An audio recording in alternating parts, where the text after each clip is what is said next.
Guys, the boys are back in town. Boys are back in town. We're back. It's just us. There's no guests, so I don't know what you guys were expecting, but it's just us. But plenty of guests to come, really. Man, a plethora of guests as well, not just players. We've got, different types of football connoisseurs coming through to share their thoughts on things. But welcome back to Suited and Booted, ladies and gentlemen. I'm your host, Jerome. To my left, we have Lord Mahazi. And to my right, One Leg GD. One Leg GD. Now, I guess we might as well start with this on a somber note. Our co-host, our dear friend Gavin Denise, has ruptured his ACL. I was going to say, let's get a round of applause. I don't know. Let's not. You're going to get this episode a couple weeks after it actually happened. But Gav, you've done your ACL. Quickly run through the listeners how it happened. So basically, who were we playing? We're playing Oakley Monday night, the catch-up game, actually. Yes. Because of the riots that happened at the round 4, I think it was. Yes. 90th minute. Done this 1,000 times in my life. Everyone has. Balls dropped in between both of us, me and the player. I've gone to just go body to body. And as I've gone to go body to body, knees buckled. Knew straight away. Second ACL. Sumba knees. I'll put the video for you guys to see. It's pretty graphic. One leg goes to Dandy, the other one goes to Oakley. That's right. It's one of those situations. So what actually happened though? So yeah, you go to bump him. What? Did your foot get stuck? So in the ground or ball, something, the ball's up in the air. It bounces between in front of us, and then typical. I've just gone to put my body in front of him, knock him off, put my body in front, and as I've pushed off the right leg, my knee has just buckled inwards. You'll see in the video, instead of it me extending like this, my knee goes inwards. So as my knee goes inwards, the ligament obviously goes.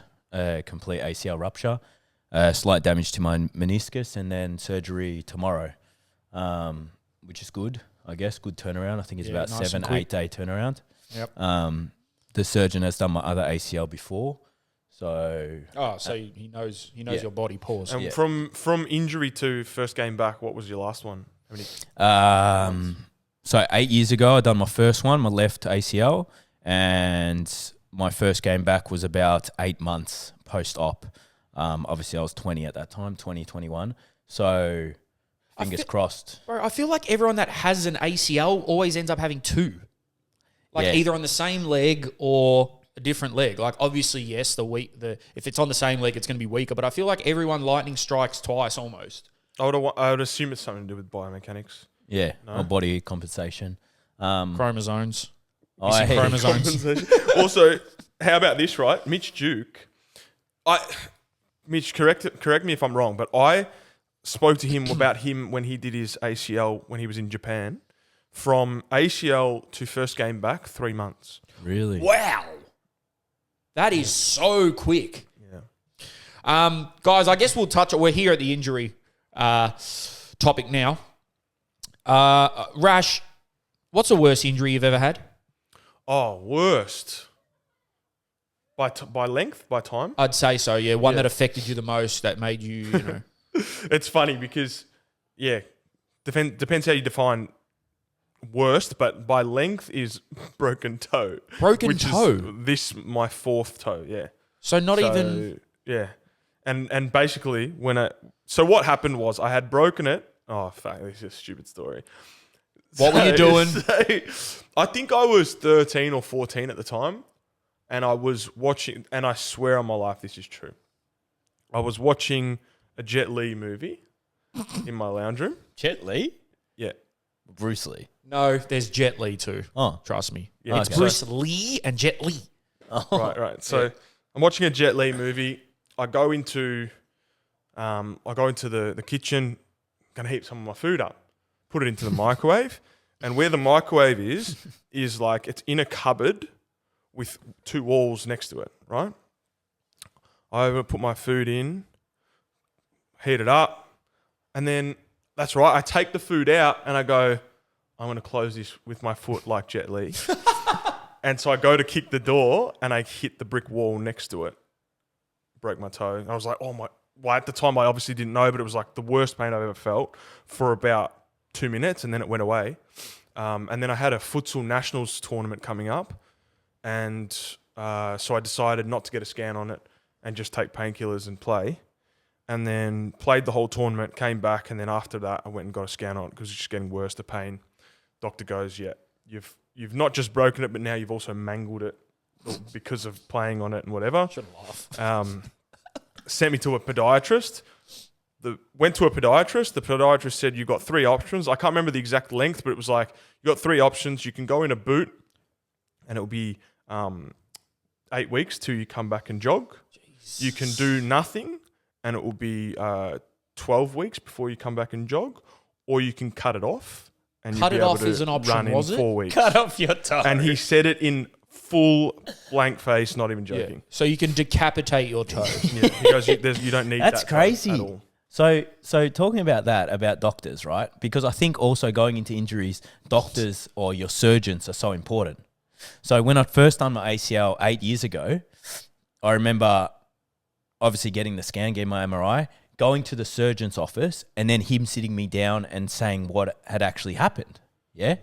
And I walked in there, and at the club at the time I was at Melbourne City, and they sent me to this surgeon.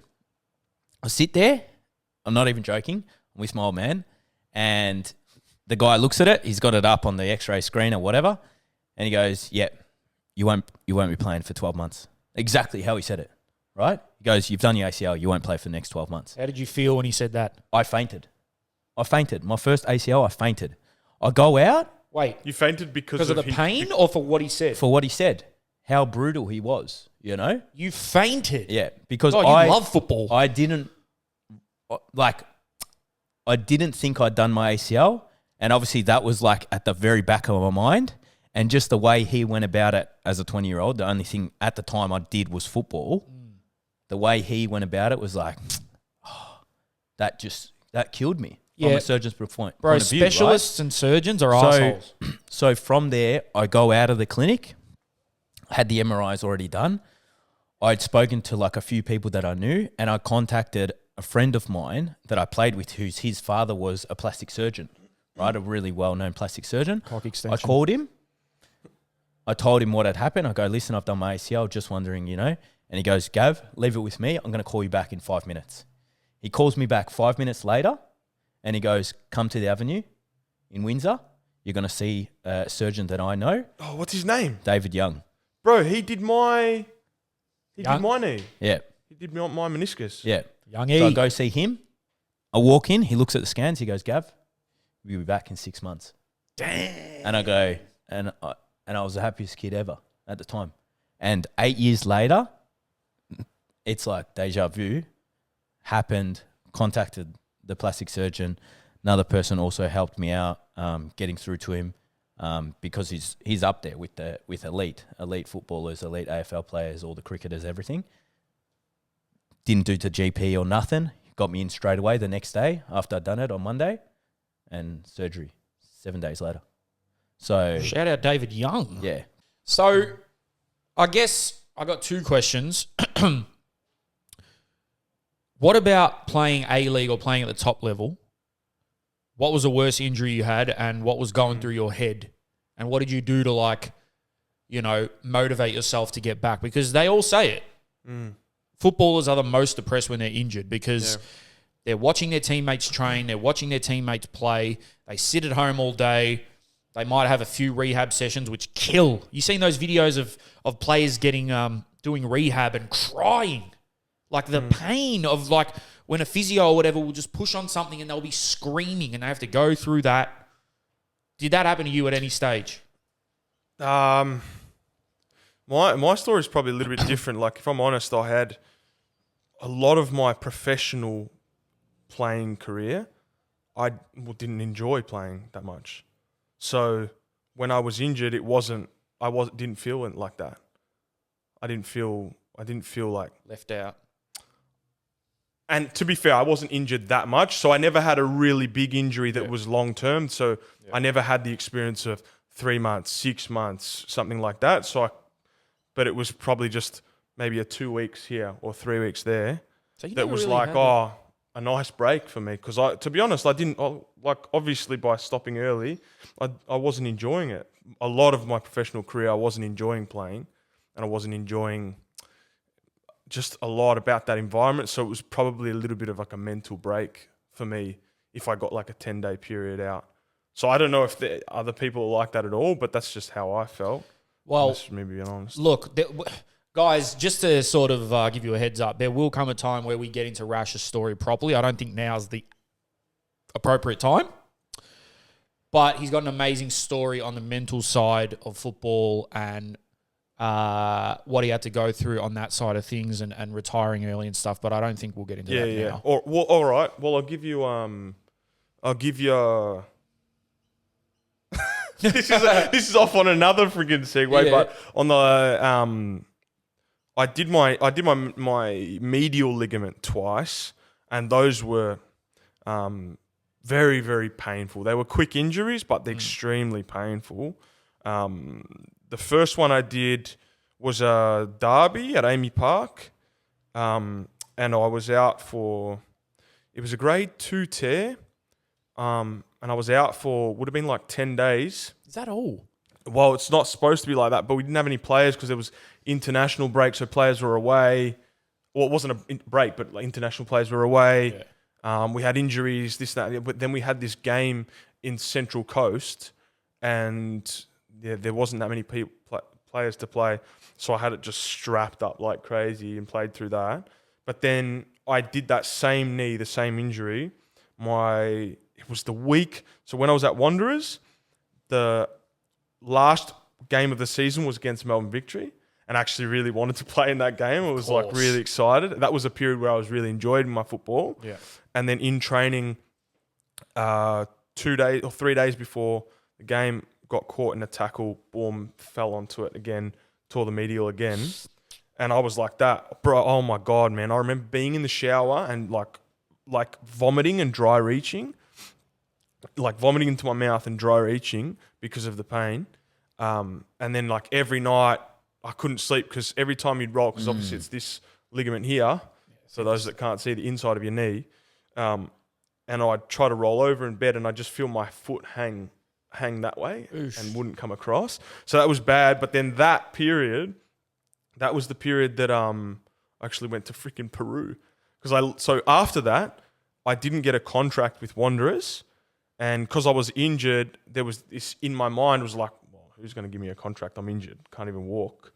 So I went to Peru and did my ayahuasca through that period. Again. Sorry. We'll get to that because that's crazy. Have you guys seen Mr. Deeds? The movie Mr. Deeds with Adam Sandler? No. Yes. Okay. You know how his butler's addicted to feet? Yes. Yeah, you needed him to just move your foot. Yeah, to help me over. Yeah. You haven't seen the butler who's addicted to feet? Mr. Deeds? It's you. No, I haven't seen it because it's about me. That's crazy. Yeah, but no crazy stories. I've witnessed people getting, cortisones into the bottom of their foot and like screaming and like I've seen it, but I cortisone into the foot. Yeah, like just crazy shit. Because cortisone needles are like thick, aren't they? Because my dad's had them in his back. Shit. Yeah, they're crazy. Yeah. Like I think this is for definitely people don't understand, fans or lower level players, how sore and how much pain pro players are in even when they're playing. Like just constantly. I remember at one point, I think Bess was saying it. Someone asked him, "Oh, how are you feeling with something?" or "You're not feeling good at the moment," and he said, "Like I haven't felt 100% to play a game since I was freaking 18. They say that pro footballers are never 100%. Oh, bro, never. Yeah, never. Never. You've always got something, tightness, a little. It's tear almost here, weird. It's like it's crazy. I forgot who I was talking to before the Oakley game. Might have been Derry or something. I go, today's the first time I actually feel really good. You never pain free. This is why. Yeah. This is why I get superstitious. You never say that shit. Yeah. Oh, you said that before the game when. Yeah. You never say that shit, man. And but then even like I think in terms of like injuries and ACLs and everything, this one compared to my first one, mentally, I'm a lot better. I knew after the first one What to expect. Like I remember I did it, and straight away, like you see in the video, I go down. I knew straight away it was ACL. Physio runs over and goes, "Gav, you want me to like do the movement?" I said, "Okay, don't even worry about it. I know I've done it." As I get stretched off, like Rash was saying, I was got like a little bit of lightheaded. I had like a few snakes, and it was like Easter at the time, so we had Easter eggs. I was chucking them Easter down. eggs, Otherwise, yeah. I was like, Apparently they help with ACL. Yeah, and then from there, from there, in terms of like just reaching out, my first ACL, I didn't speak to anyone for like 3 months. Really? Like, I had mates that didn't even know I'd done my knee. Yeah. What the fuck? Yeah. But then crazy, 8 years ago when I first done it, I was just playing football, solely football at the time. Nothing else. Because of the ACL, I turned to coaching, and now I have the academy, which is because of the ACL. So blessing in disguise. That really is, eh? Yeah. You got, and that's just like a, you know me, I'm the number one hater of like life coaches and all that. But that's an excellent example of how you make when life gives you lemons, Yeah. you make lemonade, baby. You know? Well, back to what Chris was saying, I think that this is a prime example of if you're playing NPL and you're above a certain age, you actually need to have something else as a backup or another stream of income purely if this sort of stuff happens, like you do your ACL or whatever. Like you're not kicking a ball for months, mate. So it's like, where's that money coming from? Do you have savings? I'm not one to talk, but fuck. Like, do you know what I mean? This is why exactly. the coaching is really good for Gav, and he used an injury to create that. That was born out of an injury. You might never have had a coaching academy if you didn't do your ACL. So NPL players, I guess, or anyone playing at a semi-pro level, have that. I guess I'm not a money expert. I really am not. But I would have that money. I'd have that money, the NPL money, as like play around money. Well, I think that's another thing is like a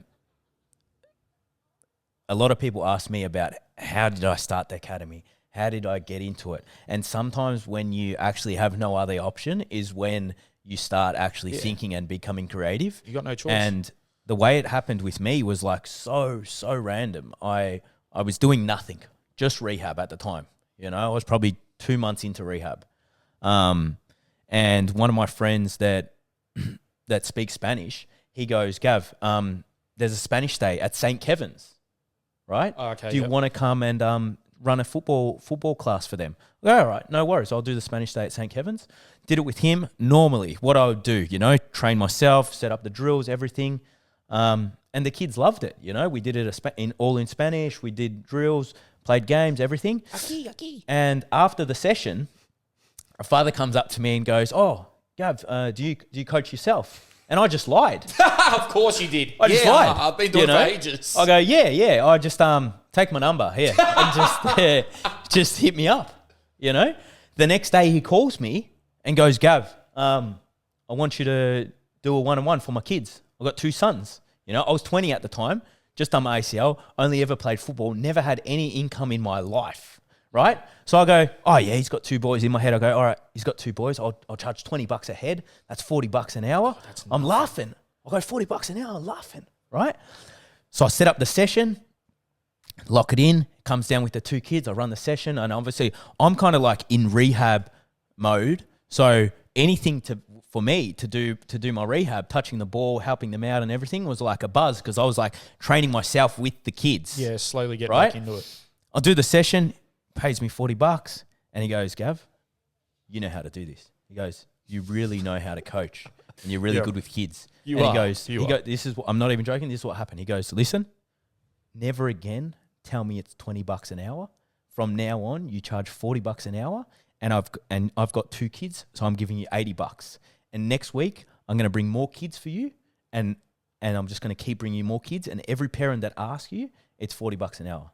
And that's how it started in 2016. Nice one, and Gav. still today, he is a great mentor, and he's been in business for over 20 years. And every time he's helped me with that, he reaches out to me and helps me with all those things that I had no idea about. I was just new into business and You definitely had no things, idea because you know? $20 per kid is fucking ludicrous.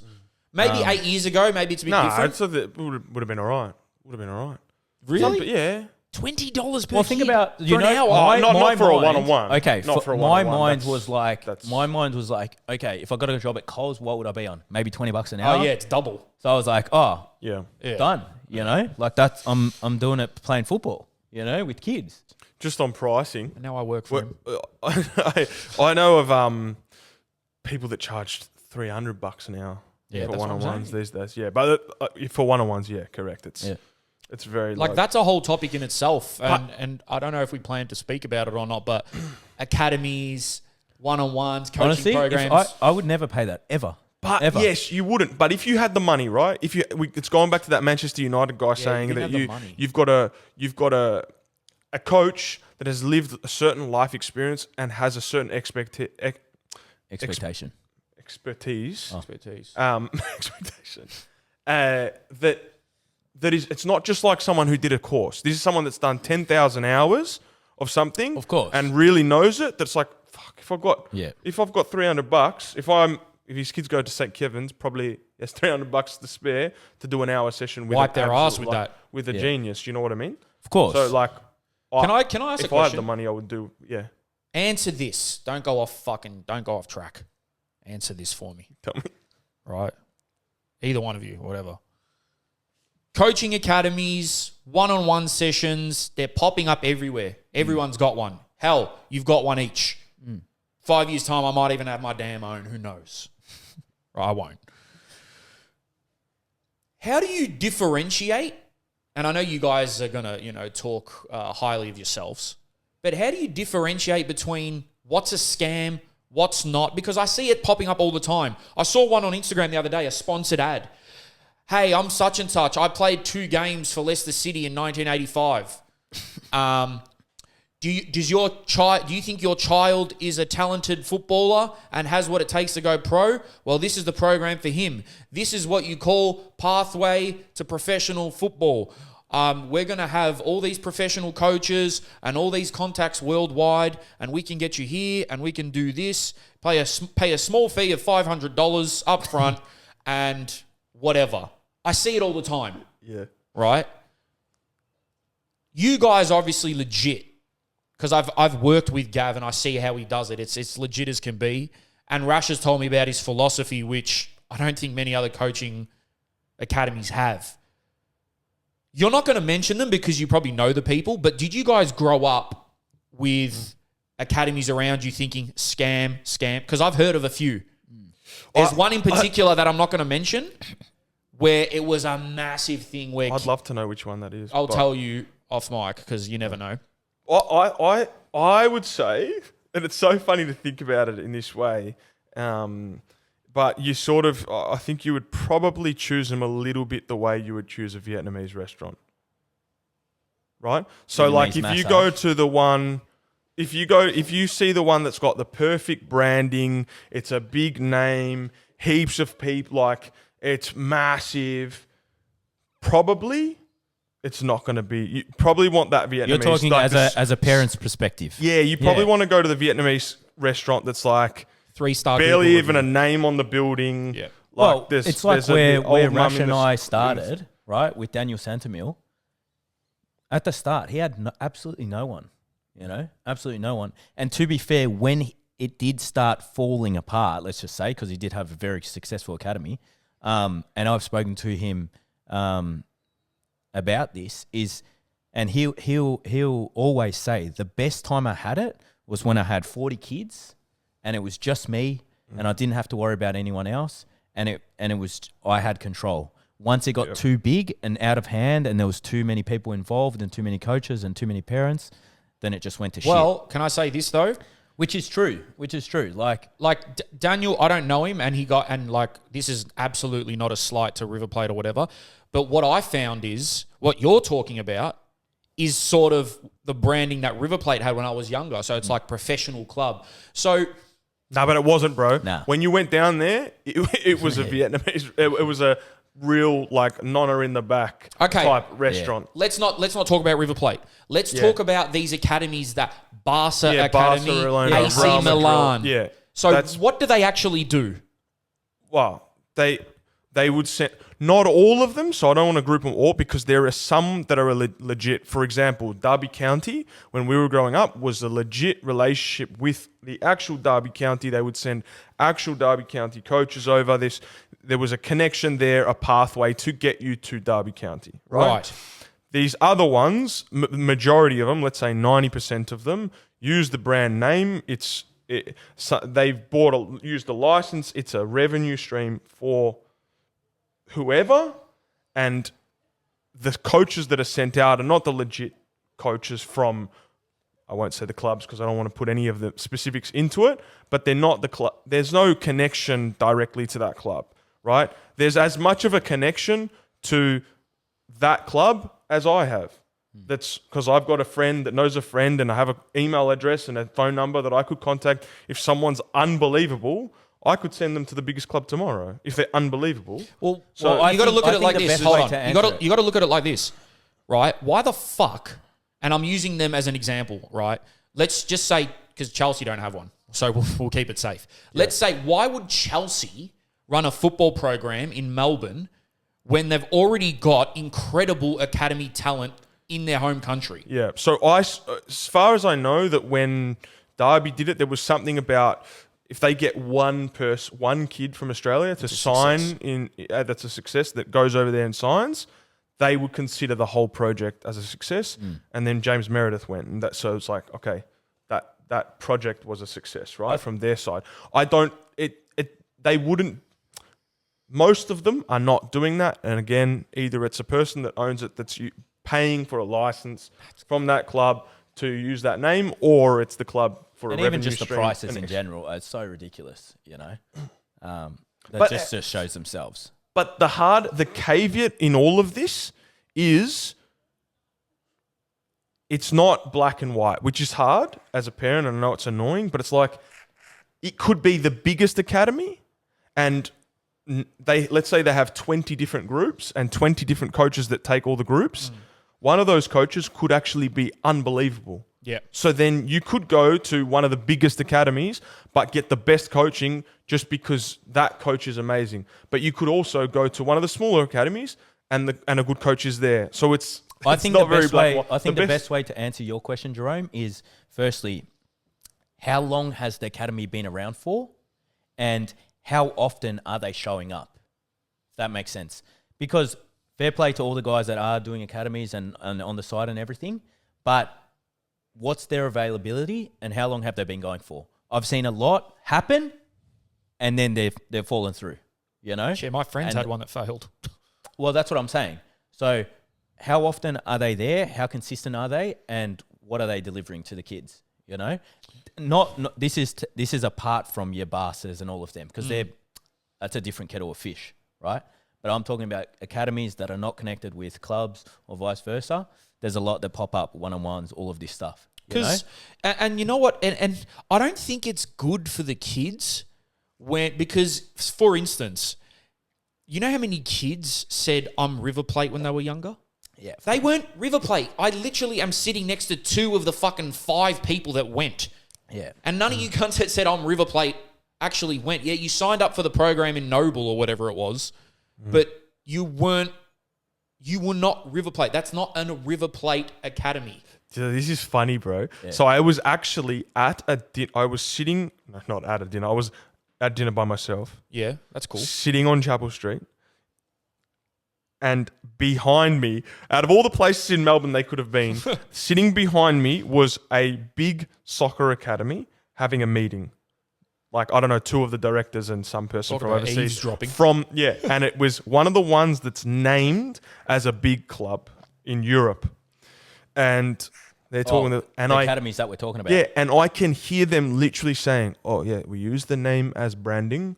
And like, they're talking about strategically... What else did they say? Say it. Well, but basically that we use the name as branding. That's how we charge higher prices, blah, blah, blah, blah. God, they had no idea. And I'm literally... am sitting next to them. Out of all the places in Melbourne, I'm sitting next to them in the restaurant. But in saying that, it's like it's the same It's thing an with experience for the kids. That's what I was going to say. It's an amazing. That's what I was going to say. Too, you know, if these overseas trips, right? People say, and I would be one of them that would say, okay, you might go on these overseas trips. There's not that high of a chance of anyone actually seeing you. You're not probably going to train with the legit team. You're going to train with like some subsidiary of the team or whatever, right? Not the actual under 10s or actual under 12s of Chelsea. I was going to make a joke, but I can't. Yeah. Right. But in saying that, it's like if you're using that trip, that overseas trip as a kid or for your kid to get the experience of like they feel like they see this world of football in Europe and they're training with Chelsea, even though they're not actually training with the Chelsea, but they feel like they are, that's an awesome experience. See, I disagree. So, and I would also we've never debated on this. Let's have a debate. This is a good question to ask parents that have then sent their kids, and if they would do it again, let's just say years down the track, because it would be an interesting topic because it is a big amount of money that they do pay for these trips. I'll push was back. it worth it? Or and most of the time, like for example, Rash and I, when we went for 3 months, right? Most of these trips are 10 to 14 days. Yeah, but yours is different. You got chosen. I know.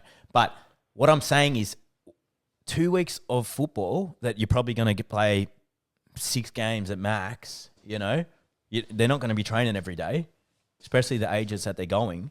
Can I push back? But, okay, tell me what I'm trying you to say. yeah. I want to push back on Rash just for devil's advocate's sake, right?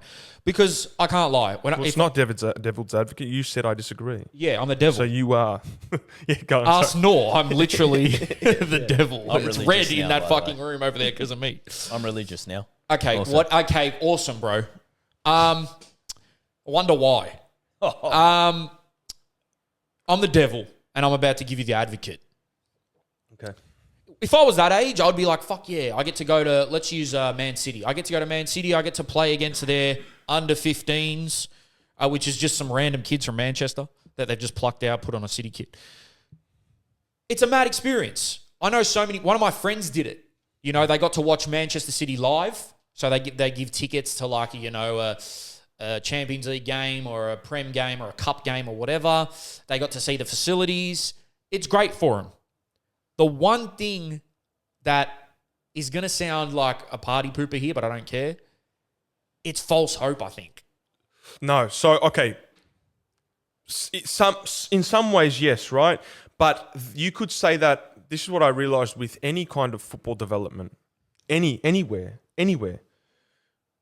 You could consider it false hope because we know statistically that it's 0.1% of the kids that you're training, of the kids that you're paying attention to, of the kids that you're taking money off are going to be successful. You know for a fact Do the kids know? 99.9% of them are not going to be successful, right?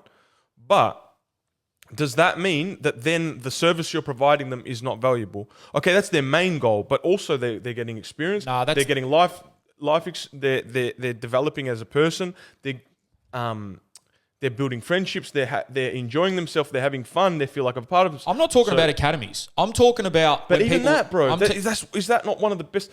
Yeah, going it's overseas, sick. that's one of the best experiences you ever have in your life. You can never have it again. It's sick. I wish I was even good enough to be in somewhere where they would consider taking you there. It is sick, but a lot of the kids would come back and be like, "Oh yeah, I was on trial at City."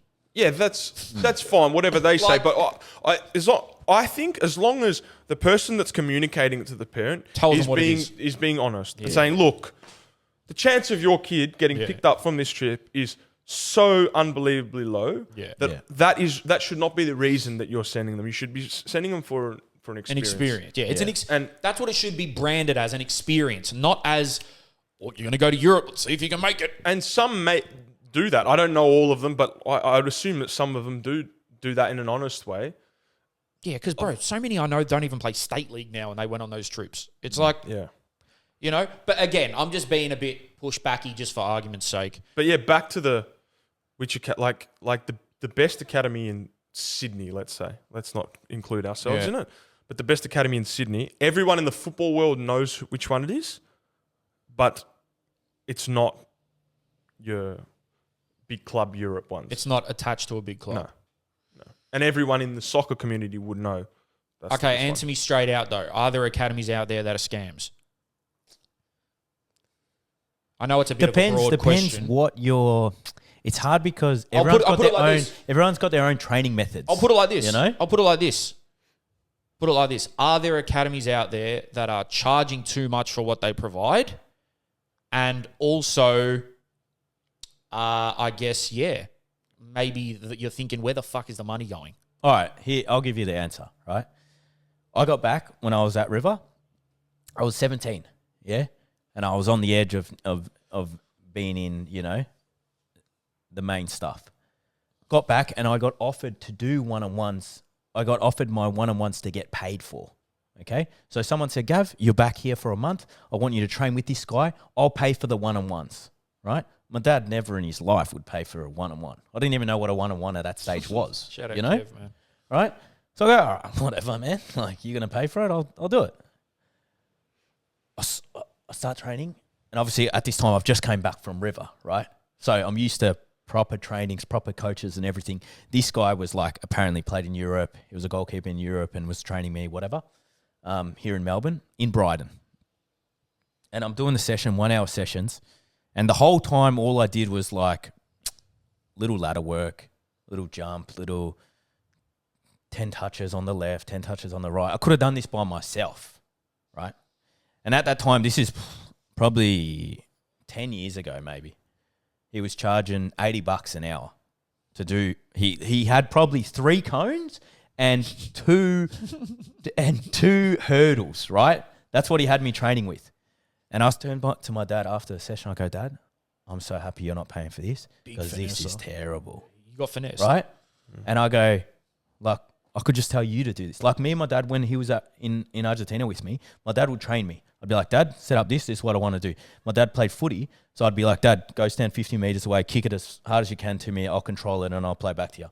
You know, like there's so many drills that you can do by yourself that you don't need to do fast feet. You don't need to be jumping over a hurdle and stability, like landing on one foot and kicking it, with your laces. Like to charge what, $80 with 4 cones? Are you serious? And this is why I get angry is because even at NPL level, right?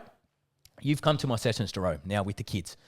I'll have 4-year-old kids and I'll have goals set up. I'll have the nets. I'll have everything because that's how I would want to get coached if I'm there. If a coach is putting out 3 cones for me and wanting to charge me $80, shit. I'd be like, Dad, what the hell am I here for? I think it's about the experience you give kids as well to make them feel like it is, like, especially proper. For me, when I'm doing the sessions, I'm trying to make it fun. I'm trying to make it enjoyable. I want the kid to get out and be like, oh, today's going to be a sick sesh. Like the goals are set up, everything's set up, it's nicely presented. You know what I mean?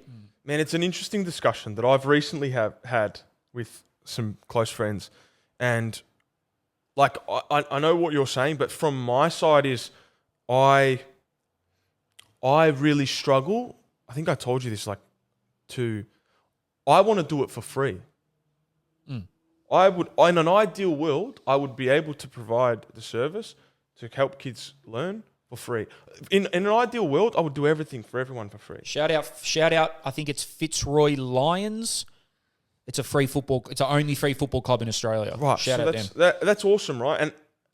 And that's not because I'm a nice guy or something, but like it actually feels uncomfortable for me. Yeah. To ask. I don't know why. Maybe it's like some self-esteem thing or something, but it feels uncomfortable for me to ask money. But then it's like, at the end of the day, your time is worth something. Of course. And especially if you have had certain experience in your life and you've trained to a certain level, then more people are going to want your time. And so the only way you can't provide that time to everyone, right? And that's the same for every service, right? So like going back to the big club thing, the European clubs that come here. But like they can't accept everyone to do it. That's what I mean. The coaches that are doing those sessions obviously probably know what they're charging, but they're not getting anywhere near that. Do the kids get trials to get into it, or is it just first in best dressed? Nah, first in best dressed. I think it's just first in best dressed, and they would have a high price because they know that they will get that. What are the amount of prices? What are the prices, roughly? I think it's like Some are like $1,000, man. 1,500 For what? for like 3 days, Yeah. 3 hours. Are you fucking hours. kidding me? Yeah. For 3 days. 1,500 for 3 days. Pretty sure. Yeah. Between $1,000 and 1,500. Yeah. You guys are getting absolutely rorted. I'm sorry. 1,500. Yeah, man. I could get my kid how many one-on-one sessions with that, rather than running around with 80 kids saying, "Okay, guys, I've got Italian accent. I must be Andrea Pirlo cousin." But that is one thing that Australian people need to understand is just because someone's from another country does not mean they know anything about football. Perfect They've got an example. accent, Everyone they're from that's a sporting football country. Everyone that It doesn't necessarily. And a lot of them do because obviously it's a footballing country. Yeah. But a lot of them don't also. Yeah. Just look at TikTok comments. Well, how good is it? How good is it? Like now that we're doing footvolley, how we're getting all different, types of nationalities, and we've got this new boy come in, and he's just come like 2 weeks from Rio. You love this cunt. I love this guy, bro. He's like 2 weeks. He's like, yeah, I'm from Rio. I'm like, you play football before? No, just footvolley. I've never seen someone so good, Dan. Yeah. It's almost like So you're saying the opposite of what I've... That's no, the just opposite. said. But like of them, he's just a cruiser, Like he's just some beach guy. Like, yeah, I play football. But what does that have to do with what I said? Nothing. Fuck, Gav. But then we have the other Brazilian. Where's Archie? Get this guy some media training. You know what I mean? All right, look, we've gone in circles. I got what I wanted out of that, though, because that's a good one. I always wanted to talk about, you have mates and that have arguments and the parents paid this and then he took this and then they never got a refund or they took him overseas and some shit happened. I'll tell you who it is off air. You'll know exactly. Still active, the cunt. I just want to say also, this is when I'm saying this stuff, I promise I'm not trying to get people to come to my academy or his academy. Did not come off. To be honest, I don't want to be bad mouthing. I just want to tell them the honest truth. It did not come off that way Okay, at good, all. Good. At all. I'm just good. I brought it up because as a youngster who sort of sucked, I was decent, but I sucked in the grand scheme of things. I never went to anything. I never did no one-on-one. I never did no academy stuff, none of that, because I felt from the start, I'm like, this isn't authentic. Like, even as a 16-year-old, I knew, like, this isn't AC Milan. Well, I think the perfect example of what you're trying to get to, Jerome, is if there's no, like, trial or, like, selected players and all that, then automatically, red flag. Yeah. That's why I was shattered over the Vic trials, because I knew it was legit. I was like, I didn't even make the second round? Fuck, I suck. Yeah, exactly. How about I went to Football Superstar like and I didn't Get even make it past the first round. Wait, stop. Everyone just shut the fuck up for a sec. This is awesome. Football Superstar Bring it back. is the best show in Australian We history. need it again. Let's do it. And Rush just told me... We'll be the host. No. And Rush just told me that you didn't get past the first round of Football Superstar. So think about first round, how many kids were trialing? This was just one cohort group of, let's say, 150 people there. Okay, where was it? 150 Who kids. was there? This was at Monash Uni in Clayton, I believe. And I'm pretty sure Ange came down that day as well. It's like, these kids suck, man. And they did this these technical tests that were very replicable. Is that the Repetitive? word? No, like they could do the exact same tests here and then in Sydney, and they could do the exact same tests everywhere, right? And they were just getting these different metrics, and you were rating off stats, and that's how you got through to the furthest to the second round. Obviously, trying to weed out the terrible players, technical players, right? Yeah.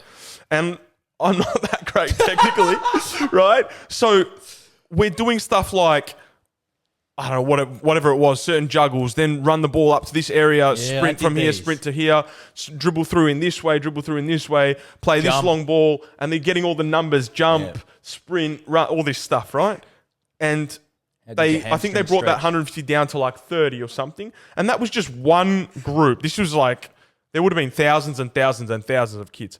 And I didn't even make it past that. You got kids in there that are just like freestyles that juggle really good that went in ahead of me. See, this is crazy, and I guess probably no 12. How old were you when you did this? Oh, 16, what would it have 17? been? 14 maybe? That's 14? too young for football superstar. 15? Oh, yeah. Football superstar. They were Oh, like maybe it was older, Yeah, it was huh? like 17, 18. Yeah. Can I just say though? Maybe like 16, 15. I reckon. Can I just Must have say been 16. one of the guys, Luke Pilkington, who won, barely made any appearances for Victory, Bell. and then Steven Topalovic, I think, had a few games for Gold Coast. Yeah, I played with Topper. So it's like, and then Rush had more games than all of them combined in the A-League. So isn't funny how I remember when it just got released, one of my good mates that I played with was neighbours with this guy from what's it called? Football Superstar. Yeah. And I was like, I was so excited. Who, to Luke train with him. Pilkington? Nah, this guy, I can't remember his name. He was actually a decent player. I played him futsal years later. It was just this small, like, South American guy. I forgot his name. He was good, though, man. Like, techie, nice on the ball. I could find out. Bro, that show was like my big brother. Like, How good is it? Like Fox 8, I think it was like a Wednesday night, sitting down and waiting to see who's going to get eliminated, and they've all got like muzzer cuts, like they've all got fringes, and like they were in a house, man. They were in We a should get house some together. highlights on that. Bro, I've looked. It's impossible to find. Really? You can't. I can barely even find like the DVD. They're Like trying to pretend it didn't happen. seriously, it was the greatest show ever. As a youngster, it's like these It was guys are sick. fighting it out for an A-League contract. Yeah. Yeah. Like Don't they have something like that now in England going on? Yeah, They go into the hoods and stuff. They go Rising, not to the hoods, Ballers but they go just into an the... Insta tag? Or- Rising Ballers is just like they just find like young guns from around the country. They're doing it now in the NPL, in juniors.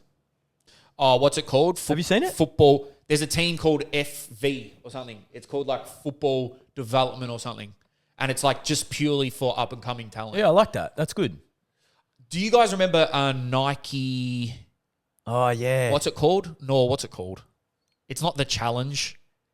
Not Nike FC. I know what you're talking about. Nestor won that, bro. Yeah, Tom yeah, Rogic won it. Yeah. Nike, Tom- Nestor in New Zealand. So the The guy Nike that I played football- with in Argentina, Yeah. Oh, I think he won the New Zealand. No. He won the New Zealand one. Oh. And he knew Tom because obviously Nike FC, wasn't it? Wasn't that it? Nah, Nike FC's the I remember merch. that. Nike. Yeah. Nike Academy? Nike Academy, maybe. Nah, Nike FC's the clothes. What's it called? I'll get it up Yeah. now. I know what you're talking about. I'll type in Nike Tom Rogic. Oh, that's where Rogic was from. He won That's it. right. Nike Football Academy. He won the global competition. Bro, player though. Yeah. What a player. Yeah. Well, even at Nestor. Nestor was a baller. New Zealand one. Oh, The Chance. The chance. It was called Nike Football The Chance. Tom Rogic won it.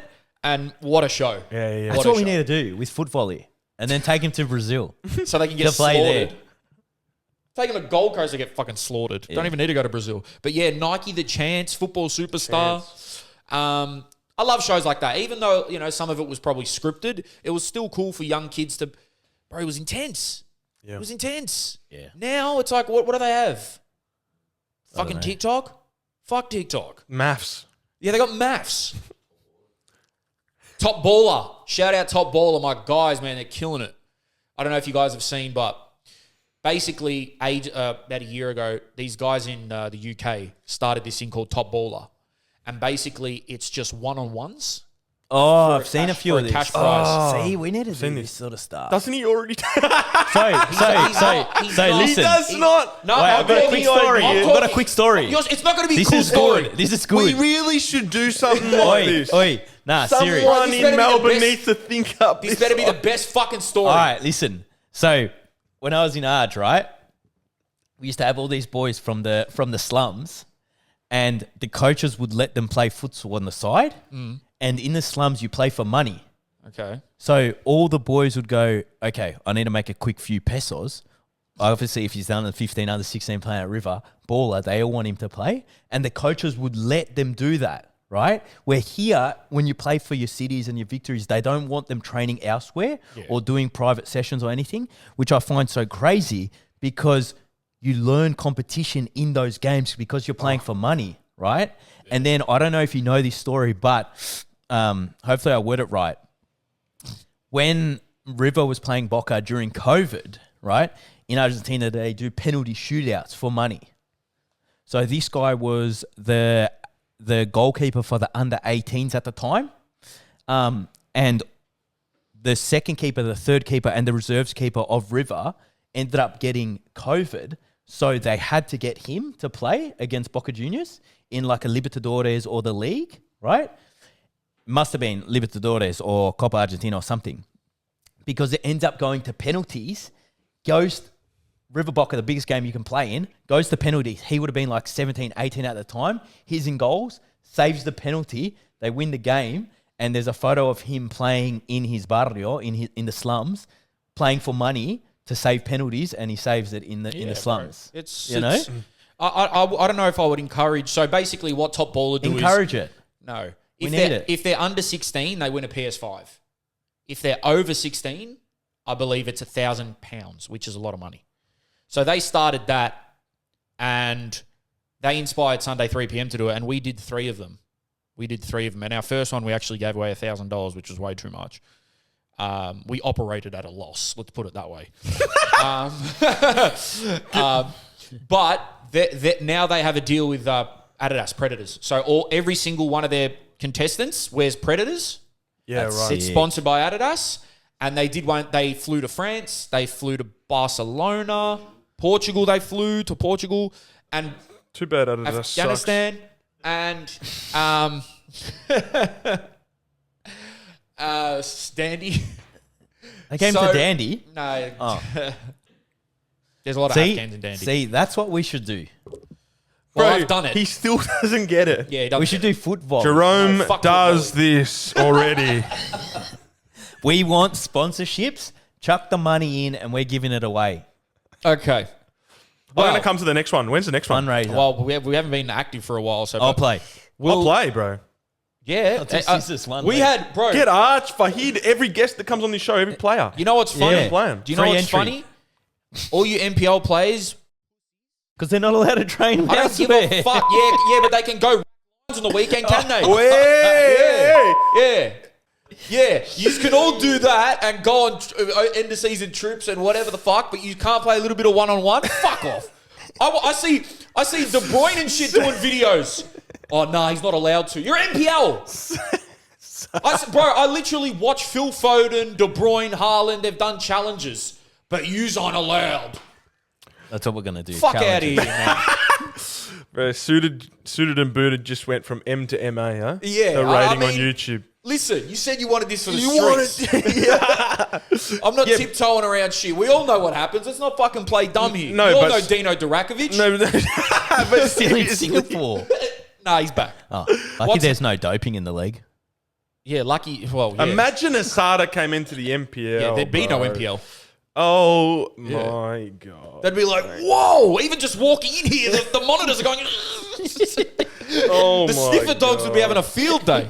You're like, there must be something in every player's gym bag. Yeah. Interesting. We're joking, guys. None of that's real. I think we'll get on to... we just got a question from the crowd. Oh, Yeah, there's a live audience in here today, ladies and gentlemen. how we got to that? How cool would that be? All right, Rash. Yeah. One-on-one with the keeper in a game. Oh, this is the PK Humble question. This is a good one, right? Maybe I've heard it on TikTok already. Who's So- PK 100? Oh, my God. I've actually... You know what Gav's like? Gav's like a guy that spent 10 years in jail and he's just trying to reintegrate into society. Yeah, jail tats. Yeah. You know when Boozy came home? Well, I need to moisturise my legs. No one will know that. But it's like you got to teach him, like, yeah, no, we got this thing called Wi-Fi now. Yeah, like What the hell iPhones. is Like, PK 100? I was supposed to know that. his name's PK Humble. He's from Filthy Fellas, I know who he is, yeah. right? And they had Mr. Andy Cole on the show, United striker legend. And the question was, one-on-one with a keeper in the game, who's got the advantage and what's the ratio? Is it like 80 to 20 to the striker or like 50 to 50? What do you reckon it is? Regardless of who the player and keeper is? Or I would say a forward. player has the advantage. Maybe, Yeah, what do you think it is? obviously it depends on the player, but I think it's 70-30. 70-30. I think it's 70-30. 70-30. But obviously then you got players like Messi. Yeah. Bro, it's 99 to 1. Not against Peter Cech. Then you've got Raheem Sterling. 0 against anyone. against a disabled goalkeeper. Oh, come on. He's had a hard week, guys. Chelsea's been hurting him this week. Which is why I would never bring up a player to say they're bad, but we just needed to see the emotions it evokes from 350,000 a week. You're not. Let's be real here. That, bro, footballers. It's robbing. It's robbery. In those countries earn so much money. Yeah, but in saying that, the best. Not many people know what I'm speaking about here, but there's something. English crowds, English atmosphere is not the best in the world, but to me, it's my favourite. And why I say that is, when a goal goes in England, especially in a decent stadium, fucking limbs. Overseas, I don't know how I feel about it. Like, I watched... in other countries, what do you mean? No, they go crazy, but it's not limbs, man. What do you mean limbs? Okay, so you guys... The arms going out. Limbs is... Okay. Sorry, bro. You It's haven't all got right, the it's all Argentina throw, bro. It's all right. Yeah, that's wank. All right. Limbs is when a goal goes in and all you see is limbs. So, like, someone's leg in the air, someone's arm there, someone's fucking limbs. Yeah, okay. Right? Yeah. England does it the best. And England's the only country, and Australia, where they say, yeah! Because in other countries, they say, oh, or goal, or oh. Don't you... For me, goal is so much better than yeah. Nah, yeah's better. Nah, yeah's like, yeah! Like, I don't know, that, for me, I was watching, I think it was a Serie A or something. Let's put a debate. Massive game. It was a massive game. And they had a club had just scored a winner or something. And people were like, yes, goal. What about in France? France? Is that? In France, what Serie A they were saying yes, goal. No, not yes, but they were like, goal. They were like that. In France, it would be oui. Yeah, well, yeah, in France, it'd be oui. I don't think they do. They definitely don't. But What do they let's do go in for the it. Arabic countries? Arabic countries? What is it? No, throw money. No, they do. They Throw oil. Throw money. Throw gallons of oil on the field. No, they do. The commentating is funny in those countries. What is it? Yeah. I'm trying to think of what it is now. It's just... anyway. They don't say goal, goal, goal, goal, goal. They say Allah, Allah, Allah, Yeah, Allah, yeah, yeah. Allah, That's the Allah, one. That's Allah. the one. Yeah, That's the yeah, one. yeah. That'd be sick. Yeah. They're just 'Cause everyone in tune. Anyone's Spanish, they say goal, goal, goal, goal, goal, goal, goal. Let's do all three together on each different ones. So what's the first one? Spanish. Goal, goal, What do goal, you goal, mean? goal, goal, goal. What? So we all at the same time go, la, la, la, la, la, la, la. I don't know what he's talking about. What's he talking about? I'm not But too let's sure. get a poll on what do we prefer? Yeah. Yes. Goal. All right, yeah. Or Wee. Allah, Allah, Allah, Allah, Allah. I don't know if the crowd doesn't say Allah, Allah, Allah, Allah. It's the commentators. Because that would be weird if the crowd did But that. maybe they do it. Have you been to a game? Nah, but bro, there was one chant. What about in Asia? What would they do there? Don't. What? It's like all in right. Thailand? It's all right.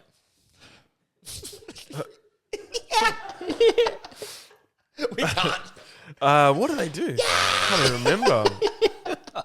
What are they doing? Nah, bro. When I was in Malaysia, Yeah, what were they doing in South Korea? when I was in Can't even remember. bro, South Korean girls in football are the loud. Like East Nah. Asian girls are the loudest Really? in football. In football? Bro, What are you talking about? no. Bro, Okay, how do you even know? I'll tell you. Can I tell you? You watching some weird shit at 3 a.m. on YouTube? No. So that's definitely So you. how? I'll tell you how I know this, right? When I went to watch Tottenham play, they have a player, an Asian player. His name's Son. Okay. Heung-min Son. Bro, he would do the simplest pass. Yeah! Really? That. World Cup or Women's World Cup or whatever, watch them. If they're like Japanese, South Korean, or like East Asian, they're loud for the simplest thing. And then when I went to Malaysia to watch Chelsea, I will never forget, I was in the players' tunnel where they were coming out, right? And this was like, we were guns back then. This is Mourinho, 14, 15, right? We had everyone, Hazard, all that. They were pinching me because I was in front of them, Who were? these girls. Like to try to get photo. Pinching you. Yeah, like pinching That was me. their Riz to get you. No, they didn't want me. Why the fuck would they want me? What? Because to I'm get at the past front. you. Yeah, trying to Big get past man. me, like pinching me and shit. And I was going to turn around and Pinch him back. pinch them back. But I didn't. Because I was Pinching? like, they were pinching. Bro, I'm telling you. Assault. Asian girls are fanatical for football. Fanatical. I To be know fair, that, I yeah, played in China. Yeah. And same, like little back heel, little pass to the side, and Yeah. they just go off. They love it. And the signatures, the photos, they love Yeah, all they of it. love. They really, Yes, yeah. Gav. They love signatures, photos, Photos. whatever. Just getting close I've to the got a few players. photos with that when I was in China. They wanted a photo. Put it of up you. there, yeah, Did they even know who you were? yeah, Let's bring pinching back. I don't know. yeah. Instead of talking, just pinch someone if you want them to do something for you. Don't ever. If you pinch me, I will literally make sure you have 2 ACLs. Are you ticklish? Yes, bad. That's tickles, man. You know when someone tickles you? yeah. This is the best football pod in the country. Someone told me that they're you know how the what do they call when you have a weird sexual fantasy Yeah, fetish. fetish? This was a guy that his is tickling Really? Wait, he tickles someone or when he gets someone tickles? tickles him. What's Yeah. yours, Jerome? Well, I don't think we can say on here. But What? have you ever heard of that before? My fetish is girls who like the prem. No, yeah, that's a thing. Tickling is a thing. Oh, Really? I didn't know that. It's Yeah, definitely a category on sites, I've been told. Really? he has the weirdest insights. Oh, wow. Is it actually? Someone told me, I think it was you. What? No, not about the Careful. tickling. We're chill. I think we were talking about Nor. Whoa. About how names. Nor knows a little bit about everything. I am. Is that what we're saying? I'm Yeah, sort of I'm like saying, that. like, That's how why does me he and Nor know? get along. Yeah. Oh. Because we can talk about whatever. So why do you get along with me if I know nothing? Who said we get along? Oh.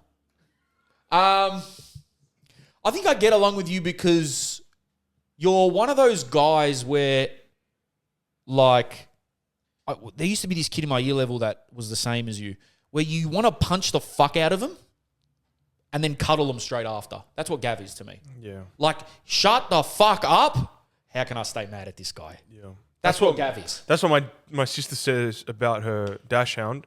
She says She wants to she punch up your back. says I've never loved something so much, but I also have never get more pissed off at anyone ever in my life. Now, Gav definitely doesn't piss me off the most out of everyone, but I'm just saying he'll say something that's so irritating. And then I'm just like, it's Gav. You know, how can you stay mad at Gav? Like, what's the address? Yeah, like he's still asking for the address of the pod. Yeah. You know what I mean? Anyway, we're at 70 minutes. I want to get into one last thing. Rash, it's your time to shine, baby. We are going to talk about A-League wages. Who gets what? Add-ons, first year, second year, marquee, all of that. I'm just going to let you do your thing. So I'll do my best here to give you guys a rundown of a lot of people have been asking me, what are the average A-League wages? What do people earn in the A-League? So I'm going to give you a bit of a rundown. A bit of a caveat is obviously it's averages and it's approximations because all the clubs are different. It depends on the player. It depends on how well the player's playing. It depends on their pedigree, how much money the club has, everything. But the averages that I have been told. So we currently have we currently have a $2.6 million salary cap, which means between the 20 to 23 players in the team, the club is allowed to spend a maximum of $2.6 million On their wages. on their wages. Now, within that, they currently have 2 players that they can pay as designated players that are paid outside the salary cap. They're not included in that 2.6 million. Who are they normally, Rash? I won't go into players' names. I mean, like, are they marquees? So 2 designated players, which can be paid between 400,000 and 600,000, right? That's the 2 designated players. Then you have 2 marquee players that are also paid outside the salary cap that can be paid whatever you want. Nice. So you could pay them $10 million if you want. Obviously, no one pays any players that, but they pay them probably, let's say, 600,000 and above. For a player coming into the A-League their first season, you have scholarship contracts and all that kind of stuff, which are a little bit lower. But in general, we'll say $50,000 to $80,000 per year, Australian dollars, for your first contract. For your second contract, if you're, let's say, still not a starter, but now you've played a few games, you're in around the squads, but it's your second contract, you're at $90,000 to $150,000. Right? So it's yes, you're a little bit more experienced now, but you're not a big player, you're not a starter yet. Then we have starter that is not a big player. Again, I don't want to give examples because I don't know I know a few exact salaries, but I don't want to give the exact salaries. But a starter, but not a big player, we got $160,000 to $240,000 per year. Not bad. And then if we have a starter and a bigger player, so someone that's more established, been playing for many years. They're still in that cap, though. Yeah, they're still in the cap, though. That's $250,000 plus. Again, going back to some clubs don't even have marquees. So you got the big clubs, Melbourne Victory, Melbourne City, Western Sydney, Sydney FC, which would probably, I don't know exactly all of them, but most of them would be utilising all of the perks in that thing and probably using all the salary cap and everything, right? Then you've got other clubs, smaller clubs, like your Newcastle, your Central Coasts, those kinds of things, that are probably not they probably don't have marquees. They're not utilising the whole all the benefits that are available. And then you've also got clubs that are somewhat a little bit more mid-tier, maybe Wellington and Perth, that potentially are somewhere in the middle of those two things. So that's the rundown, guys. So again, Rash, they're averages, but what do you think? Because this is a good topic, obviously, that we're on right now about A-League and obviously NPL and obviously, let's just say parents, looking at their players being professional and obviously you being in the A-League yourself. The NPL wages are very up and down. Some might be touching A-League first years, maybe, I think you were saying. I'm so sorry, Gav. I don't want to speak about NPL wages. Oh, okay. You know why? Yeah. All right. Just remember. Yeah. You know why? I'm not being a prick. Guys, we have an episode where this is really going to blow your minds. Well, okay, not about NPL then, but just to ask you, Rashid, as a parent's perspective, and obviously us living in Australia, let's just say the first year contracts for your scholarships or first year, you can kind of earn that money doing whatever you want, really, with a full-time job. Yeah? the first couple of years, like The first year, let's just say. Yep. Yeah? Which is like, what is it, 40 to 60? 50 to 80. Yeah. How, when you were in it, or as a parent viewing it, and like players coming from overseas, like let's just say you're living in Argentina, that wage is unbelievable coming from those countries, you know? Oh, yeah. But then being in Australia and obviously the living cost, obviously, yes, you can live off that. But it is hard for a parent, let's just say, to go, okay, I've dedicated 10, 15, 20 years of, you know, supporting my child, for them to get that money, knowing they could do a job on the side.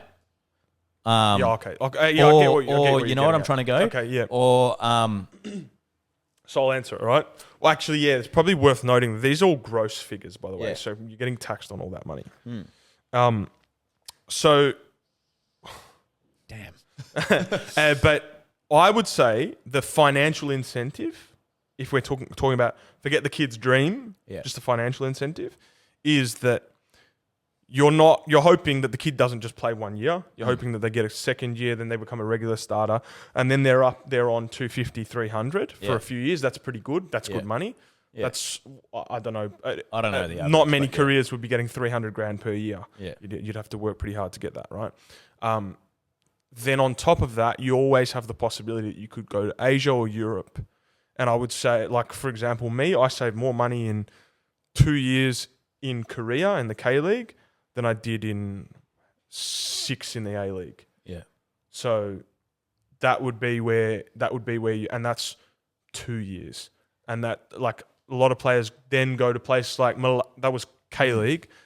You could go Malaysia, you could go Vietnam, there's so many other countries that you're going to get more money than here. Yeah. Then on top of that, you also have, you come out of your career, you can now do coaching, or you have an expertise that you can leverage off. Now, let's say you start an academy or you do coaching, and it's almost like you've done a PhD in football. So I'd say there is some long-term benefits, but at the same time, it's not guaranteed, and it's a sacrifice, because maybe you do only get one contract and then you finish and you're behind the 8 ball. Yeah. Than all your mates that went to uni. Can I ask, you were going to Korea as someone with an A-League resume, so you had a bit of a background to you, I guess. But what about the general Korean bloke who just played in the K-League? Were you making more than him?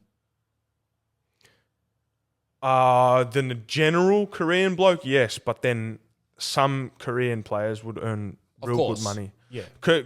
Football in Korea is a rich kid's sport. So most of the kids that, like, I'm talking coming in AMGs and stuff, first year contract. Yeah. But not from, they're not driving the AMG from their football money. They're driving because their family has money. Like, it's an expensive. Yeah. So it says here, and again, it just all varies. It, like, no one actually has the exact numbers. You can't. It's impossible. This is in pounds. So apparently the J League, you can make $127,000 a year average. MLS, $135,000 a year average. Scottish Premiership, $182,000 a year average. It has the A League here, £65,000, which works out to be around about 100, 110. Sounds about right. Just giving some leagues that the A League is like compared to sometimes, I guess. You got the Austrian League, £177,000 a year. The Greek League, £145,000 a year. And there's it's crazy because the other Asian countries aren't in here, but you would assume that besides the J League, you would make more in Korea, you would make more in China, you would make more in... Than the A League you're talking about? Yeah. Yeah, you would. Even all those other Vietnam, Malaysia, you reckon India, Thailand. India, yes. Thailand. Yeah, man. Thailand is that... If you're coming if you're there as an international... Oh, yeah. But I mean, for just, sure. as a Thai bloke who's a winger. Oh, I don't know then. No, I don't know. But then you also you got to also, like Gav said, you got to factor in the cost of living in Australia is very high. Yep. This tax is very high. Yep. You have to factor in there's no what's it called? There's no bonuses. Some players do have them now, but in the general, when I was playing, no one really had bonuses. Hold on, can I ask? Massively different to the rest of the world. Did you have any add-ons or anything in your contract? I had nothing. So it was a basic. Yeah. We're paying you $20 a week. That's what you get. That's it. Yeah, no goal bonus. No clean sheet bonus. I don't know whether it would have been worth putting a goal bonus. Well, yeah, I mean, no nutmegs in but training. like maybe that you did get one I'm goal. not a strike. Like, no, I did. No, there wasn't. Which is, I don't know. I don't want to speak for other people, but as far as I know, so no it's minutes not played. that common. It's not that common to have like it is the rest of the world to have all these different stipulations in your contract that change the money you get in the end. There was no clean sheet, no minutes played, no appearances. No. So it was one sentence, your contract. Yeah. It was like 40-page document that I could not understand. We are paying you this much a week, thanks. And then one line that said that's the amount that you're getting. Yeah. Damn. Yeah. We got another question from the crowd coming in, and I think we can wrap. But again, I'll go back to, before we end, clubs like the smaller clubs often are not paying above $300K apparently per year. So even their best player, their biggest wage is not even hitting the maybe not the biggest player, but one of the big players in a bigger club. Yeah, and a lot of players also, like when you do go overseas, I don't know if you had this, Rash, but like they set you up with accommodation. Oh shit, I forgot to mention that part. Yeah. That's a massive reason of why I saved way more in Korea was because I didn't have to pay for anything. Yeah. We did say living expenses, but Didn't have to pay. Like they paid everything: car, Yeah. apartment, Wi-Fi. And you'd be so surprised. Before we got on for here, Gavin example, didn't know how to get Wi-Fi. Yeah, like a lot of boys. Well, that's crazy, right? Because my experiences, like playing overseas, that's already always set up for you. So your contract is living expenses, everything paid for. Hold on. In Portugal, yeah. So your rent and everything's done. Didn't the A-League have a deal with Hyundai that players would get free cars? Or am I I don't just... think it was free cars. Some or it was players like- got them. Yeah. Some players got them. The bigger players, and then you get like a travel not a travel allowance. You get a relocation allowance, which I think is. Oh, don't quote me on this, but I think it's Ballpark. 5,000 maybe. That it? Or 10,000 Did you ever get any Something like freebies? freebies. I got Like- a hat once You got a hat? Okay, from some guy. cool. In the crowd. Fuck, this is tragic. You didn't get from major sponsors or anything. Did you have a boot I'm deal gonna forget. I used to get Nikes for a period. for free? Yep. I can't. Oh, I'm gonna forget things now, but I definitely got a hat from some kid off Instagram once. That's awesome. And see, kids, look what you can get if you become a pro footballer in this And that's country. the You can get a financial- hat. and that's the financial incentive That's for the that's families. ROI. to put. Yeah, but that, I reckon, just accommodation. In Portugal, you had like a certain amount of restaurants that you could go to, which I thought was sick. I thought it was sick. Yeah. Because let's just say you live like, you're playing for Noble Park FC, right? You got Nando's club. for free. Don Fur. You've got Bro, Don Fur. well, that's the thing, man. I genuinely think I spend 80% of my weekly wage on food. So do I. I And spend it all. in Korea, everything. pretty much everything Yeah. was food was Yeah. done. In Argentina, it was breakfast, lunch, always. Go to the 100%. club, have breakfast. After training, have lunch at the club. Ciao. So, I mean, you got fed at Victory, obviously. Is that obvious? Like No. pre-game meals and stuff. No. What? No, bro. Wait. Yeah. wait. They just bring you some Jaffa cakes in the change Hold room on, stop. and some Stop, snakes Stop. pre-game. So, this might sound so stupid of me. I feel stupid. And I never feel stupid. See, this is what I mean. So many people think more But where realistically no. Let me ask this question. I watch a lot of, behind the scenes football. Like there's one great one now on Netflix called Treble Winners, where it gives you the best look at City in the year that they won the treble behind the scenes. Mm-hmm. So you guys never ate together. We at one Are point you we fucking at, for hold real? on, at one point we started getting meals.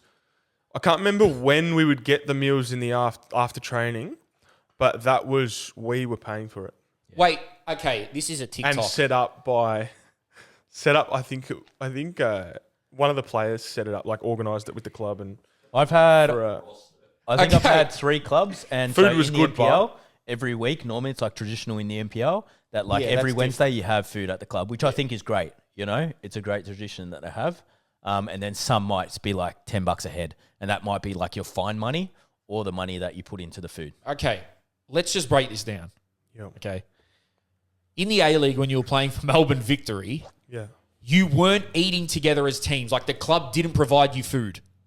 no, So you know how, you'll see in England or whatever, at training, they'll go in and there's breakfast and they eat breakfast and then they go train.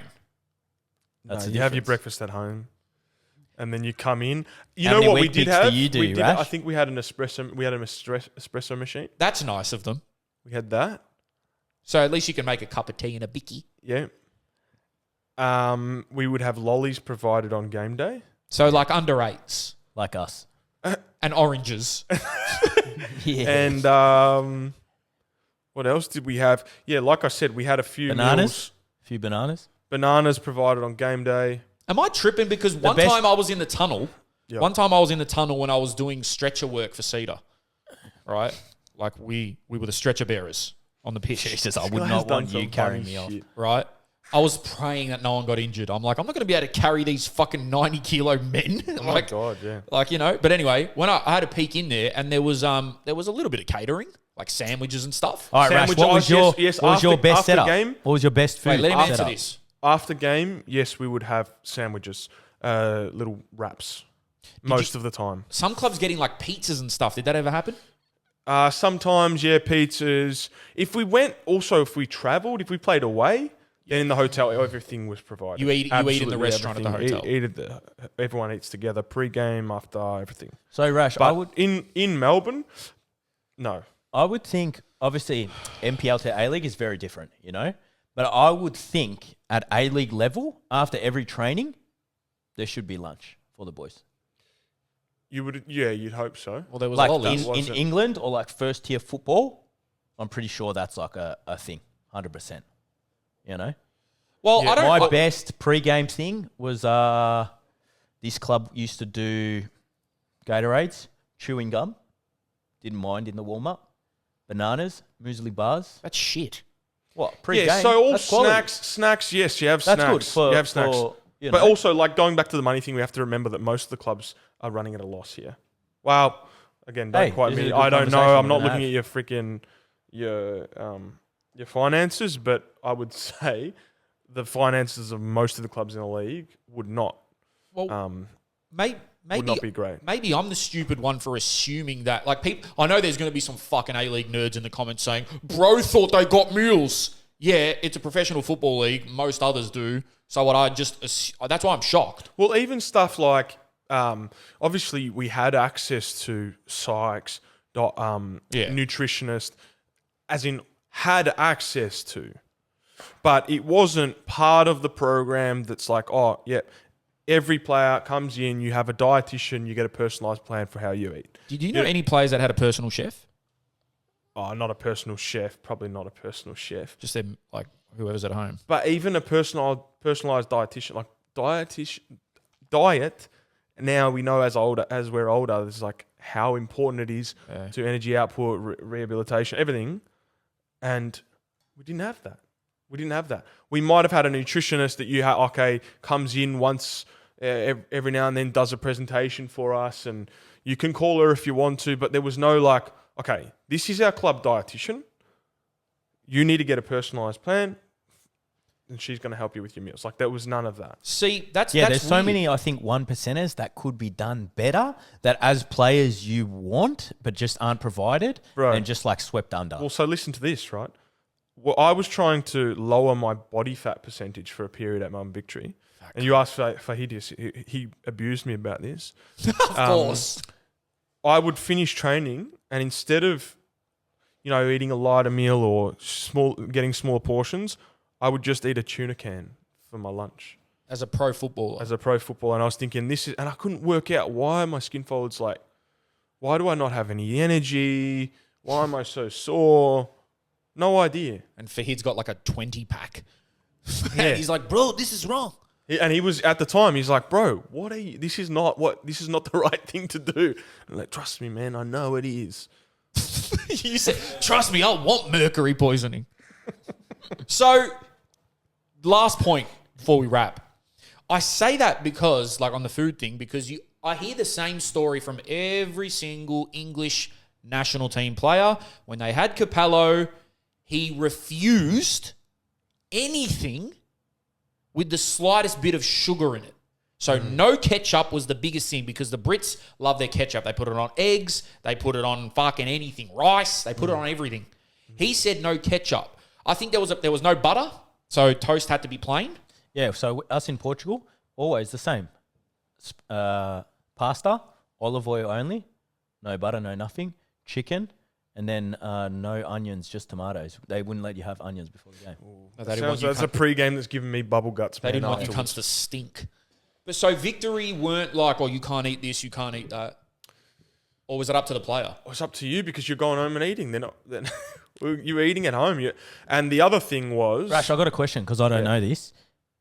If you're playing at home for Victory, are they making you stay at home or do you have like concentración where you have to go in? No, you stay at home. Really? And away, obviously you're at the hotel. Away, You're yeah. at the hotel. Well, how about this in the K-League? So when's your curfew? Curfew. I'm at home, bro. No. I'm talking about away games. Did they have curfew? Nah, you do your own thing. You're in your own room, which I think it should be. I don't think it's grown men. You shouldn't be going, you need to be in bed by 10. Dinner all Like, together? that's Yeah, ridiculous. dinner all together, yeah? Yeah, dinner all together. At and the hotel. Yeah. Yeah. And I think everyone's professional enough to like not go out the night before games and stuff like that. Did you have anything like any things where, because again, Capello would refuse to allow his players to be in slides? Yeah. It was like, so apparently one time Ross Barkley walked down, he's in slides, and the player's like, bro, get the fuck upstairs before he loses it. Recently. Yeah, I saw that recently. Were they strict on what you had to wear and stuff, like going to dinners and all that?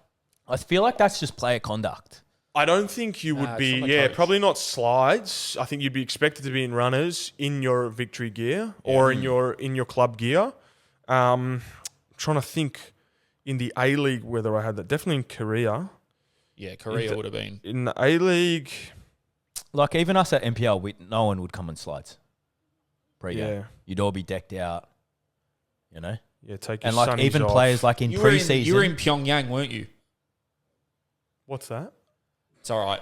even in like pre-season, boys in like NPL level are like getting angry if we're not decked out in like your gear or the club hasn't given it to you yet. Like it just doesn't give that professional environment. I'm sorry, Pyongyang is North Korea. Rash isn't wearing slides there. God damn. Oh shit! But because Kim Jong, I think he owned you anyway. yeah. Shout out to Incheon. Was it Yeah, Incheon? shout out to Incheon, man. Was it Incheon? Yeah. But I told the story on TikTok not too long ago about in the K League how we had a coach come in that was like, you can't. Obviously, if you're late to, like all the fines list changed. Oh, if you're late to training, $10,000.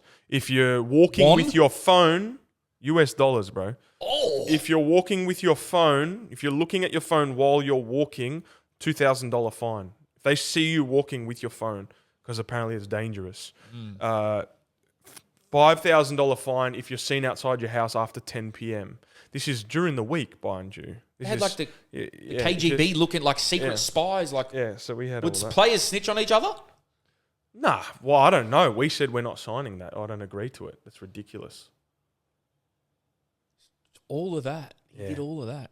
How about this? Back to the K-League, just on food, pre-game meals. You would go into the pre-game room before you go to a game and chips, fried chicken, tomato sauce, and the boys would be chucking it on their plates, eating it. And I'm there with my oats. I brought my oats in a little container from my house. And your So tuna annoying. can.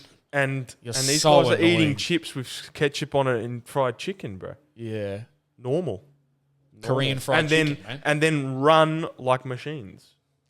Oh, see, when you said that, I thought it was like a, go on, I dare you to touch it. Nah, bro. No one. They would ask me what. The coaches would say, Rash, why are you eating your weird meal? Like, eat. Why are you eating your slop? So you're telling me that you couldn't be on your phone while you were walking, but you were allowed to have fried chicken and chips before a game. Yep. I'm playing in Korea. Brandon O'Neill said to me once, well, obviously he was at. You'd be broke. I'd be pro in Korea. He was at. Which club was he? Brandon O'Neill. I don't know. I I have to only put it know in like the thing. He was in Korea while I was there in the K League, and he said to me, he describes Korea as, for them the sky is green. You know, just like everything is different. Yeah. The way they see the world, everything and I love Korea and I love everything to do with it, but it's so different. Just what the things that we take as standard, normal, that's what that is the opposite. What's an there. example? Like that. Exactly what you just said. Sky's actually green in South Korea. No, the thing of... Oh, he thinks the sky is actually green. No, shit. No, the thing of you saying you can't walk with your phone, Oh, yeah. but you can eat fried chicken and chips before games. Yeah. I think that's the beauty of football and traveling and learning different cultures. Good point. You know? It's like what Ronaldo, that famous ad.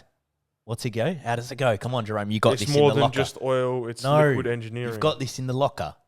I play many places. Cold places. That's what it hot was. That's it. Hot places, cold places. That's the one. Yeah. Yeah, It's keep liquid going, keep going, Castrol. keep going. Yeah. Do the whole thing. I don't fucking know the whole thing. We're gonna do an episode on football ads. There's some really Just drop one each. Quick. Best one. good. My favorite one. Yeah.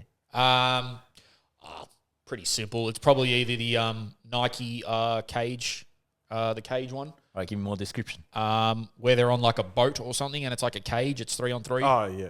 Yeah. I forgot they were My on a boat for favourite? that. I've got one. Thierry Henry, and he does the back heel, and then it That's curls into the Jogger goal, Benito. and it goes. Yeah, that's Jogger Benito. I don't know the one. That's I Benito. like this one. When you're young, you don't think about it. You just play. Eric Cantona. Just because you like it. Yeah. Because you like it. Oh, what about the when the Brazilians are in the change room? Yeah, that's Jogger Benito as well, isn't it? Yeah, the best. Yeah. That one. Now Brazil sucks. The heist was good. The airport.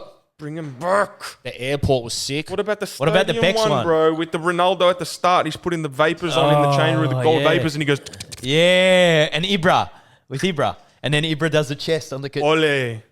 That's Jogger Benito. This is all Jogger Benito. I know. Bring But Jogger still, they're all back. different ads. What happened? What was that? Nah, bro. Sorry. My favorite one is Nike first person, where the guy starts at like Sunday League or whatever and he keeps going up and then Arsenal offer him a contract. Have you seen that one? And it's all from first person? Oh. You haven't seen it? Santiago Munez. Oh, good Nah, Santi and Bro, Gavin Harris. Hey, you know what's funny? I'm actually Gavin Harris. All the footballers hate Goal. They think it's the worst movie ever. No way. I love it. I got to rewatch it. Within context, it's like Harry Potter. If you watch Harry Potter now, it's shit. But if you watch Goal when you're a 10-year-old child and you don't know anything about movies and anything, No, but someone... this is the best. He's the best player ever, first of all. You wanted to be And- Santiago Munez. I literally got Spider F50s because of him. You know what's funny? I think either someone at Newcastle or someone on the set said he was the worst footballer ever. He looks like it. Like, why wouldn't they go get someone that can kick a ball? That's true. Like, There's you so can't many find people. You can't find a Latin actor that can kick a ball. Like, how hard could that be? There's millions of people to choose from. Like, What Gavin about Harris this one? looked a better player. Gavin Harris was better than Santiago Munez. What about this one? Hey, Glenn, do you remember that game against Fulham? Fulham? My dad. He saw me play, man. He saw me He play! saw me play. I started crying And in then that he goes, moment. First of all, fuck it. We're here. I'll pay it all double. Let's break that down. He goes from playing Sunday League, cardboard shin pads, Sunday League, barely on grass in LA, straight to Newcastle United. Who the fuck was his agent? He's the guy from River Plate. It's the same story, bro. Really? He did that. Really? He goes really like I'm being serious. What the fuck? This is where I want to punch him. What do you mean, really? Glenn is the agent. And then the best bit of footballing tactical awareness or whatever was when he goes, I want you to chase the ball. Yeah, and he yeah. picks up the ball and he kicks it. He goes, the ball moves faster than Oh, that's the whatever. best. The ball moves faster than you can. Just everything about goal 3 was horrible. Don't even go there. Goal 3 was... Is that when he goes to Real? No, it's when he goes to the World Cup. Oh, and they get no, I knocked haven't out in even the seen quarters. I ain't seen that. Not I watching kept- someone get knocked out in the fucking quarters. Yeah. Goal 2 was actually good because they had like Beckham, Zidane, all Yeah. that in it. It was mad, right? And then he gets caught up in a Real Madrid scandal. That sounds about right. Yeah. Yeah, that sounds about right. Cheating on his missus, whatever.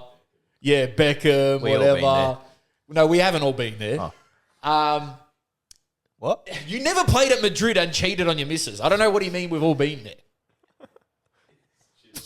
He just cheated, not at Madrid. But yeah, the first one, I remember haven't even had a missus. we've spoken about his girlfriends on this show. We literally took it out. Anyway, remember in the first goal where the first training session he has and he gets fucking cleaned up by that fake Joey Barton? And then he's having the shower and he's resting his head in the thing. Yeah. Yeah, so And funny. he gets his asthma puffer crushed. They just had to add in that he had asthma, didn't they? How about, did you see this thing about the Liverpool, 60% of the Liverpool players have been, were Diagnosed. diagnosed with asthma, which means that then they can take Ventolin, Oh, really? which gives you some kind Is of it a PED? physical. I'm not sure. Yes, you do need to be. Yes, so if you are diagnosed with asthma, you can use it. If you're not, then you can't use it. Fucking cheats. I knew something was up. They Saw can't this all on- run that much. But this is TikTok also, so but could be true. Probably. Look at how much they run. And then Yeah. Klopp complains. Some You people guys are are like- taking fucking speed. Some people are like, now, these days, I just go look at TikTok to find out some information. Oh, yeah. Bro, what else happened in goal? Now I'm trying to think. Nah, what's the next best ad? Funny moments in goal. Because it was just hilarious, that movie. He scores a crazy volley, I think. Oh, yeah, just the fucking technique. His techers was so bad. Shooting. Santiago Muniz had the worst techers I've ever seen. Like, it was so bad. For it to be that big, pretty crazy. Oh, bro, it was an incredible... It is still my favourite movie. Just imagine trying to make a movie and getting Bex on scene. Yeah, they got all of them. Wasn't How Figo good's in that? it? Zidane. Gavin Harris was a better player. Just because he was getting old, whatever, he was still a sick cunt. He had better techers than Santiago Muniz. And... We need to do an ad for Suited and Booted. Wait, wasn't Santiago Muniz's whole career based off Michael Owen? Newcastle, Madrid, or was it the other way Alan around? Shearer. No, it wasn't Alan Shearer. He didn't go to Madrid. Maybe I'm talking out of my ass. Michael Owen did. But Kieran Dyer. Kieran Dyer. Wasn't Kieran Dyer in it? Was he? I think Kieran Dyer was in it. Yes. But What about that Kieran Dyer Lee Bowyer punch up? Sorry. Best. Anyways, I'm going. No, off that's the topic. best. Yeah. That's Yeah. the best, bro. That's the best, bro. That one's awesome. That's the best, bro. These modern players are pussy. What's the best Have more goal fights, ever? internal fights. The best goal ever. I don't know what to talk about the best goal ever. The best goal ever is the one that Rash scored for Western Sydney Wanderers. Hey, can we put on here? Yeah, Come on, put let's it on. send in some videos. Of what? Let's Goals. do this. Everyone send their best goal that they just scored, their last goal, and we'll do a best goal review. All right, yeah. If you guys have a video of the you best scoring, we're gonna judge it. The three of us. I'm going to teach you how to do snippets, right? So if I'm talking,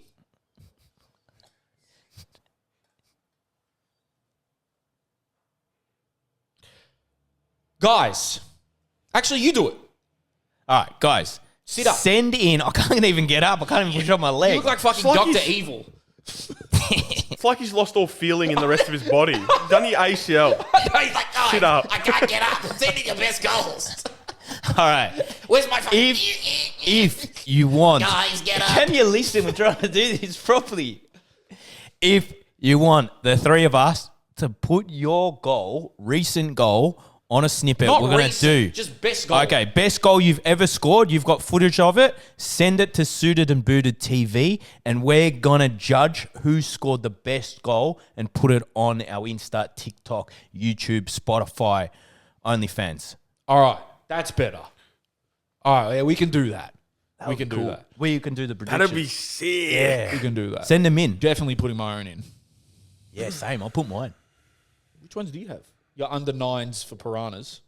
There's a video of Gavin. That's pretty good. Oh, yeah. I've got some good goals. Ooh, Jake Barker-Dage has a few, man, of his Yeah. goals. Does he? Are we talking context too? We're judging it on No, everything. but let's just say you can send in any Whatever. video. It Yeah. doesn't need to be yours. What do you mean? Nah, it needs to be there. What about Has if to it's be your fair. son? Yeah, okay, relative, yeah, but I'm not gonna, like, what if I send in a goal of Drogba? I'm winning. Like, yeah, this is my brother, I think. Yeah, he scored this mad goal on the Yeah, weekend. it can be kids. Nah, Just send in your own shit. just send Only in the your goals. own. Yeah. Has to be related. We need passport if it's not your goal. We got to see proof. What was your goal for Wanderers? What was it like? It was your only ever A-League goal. Wasn't an own goal. No. Oh, header. It was a header. Actually, I've got a cracker in the against Hume. Let's For do us victory three. against Hume. Absolute banger. Let's do But it's a us friendly. three. Like a 30-yard or something. Yeah, but it's in a friendly. Let's do us three. Best goal out, us three. No, because you just want to win. All right. I'm better at five-a-side than you, and I will prove that when you're better with your ACL. Okay. I can't wait to play five-a-side with you guys. Me too. I cannot wait because I don't know how good he is, and it's pissing me off. I want to be on the pitch when he's playing. It's hard to see whether he's a good player or not in the NPL. He doesn't touch the ball. I watch 90-minute games. I see him touch the ball 2 times. Run He goes, 12K. And it's at his shoulder. He goes, and then he's trying to football it. He goes, he's trying hey, to cuz, juggle. did you see that headed clearance I did? That's it. He played mad, bro. Fuck Poor cunt. Nah, you know what? Nah, jokes aside, Gavin's form was actually picking up, and then this happens. Because you didn't start the best. But then your form picked up, and then this happens. But inshallah it gets better soon. Allah. On that and then we note, can put that in the background of the best goal. We'll do the best goal and best commentary on top. cut. Guys, thank you for listening. Thank you for watching. Hope you enjoy our shenanigans when it's just us. We'll be back with a few more guests. Keep an eye out for that. And again, get your questions in. We've got an NPL president coming on soon. This will be dropping 2 weeks from now anyway. So we didn't really say anything that was too time specific. But yeah, like, comment, subscribe, all of that. Don't even follow because follows aren't a thing. Yeah, don't even follow. Just like, comment, subscribe. Well, subscribing is following. But anyway, we love you guys. Peace. That's peace. No Diddy. That's it. Great episode.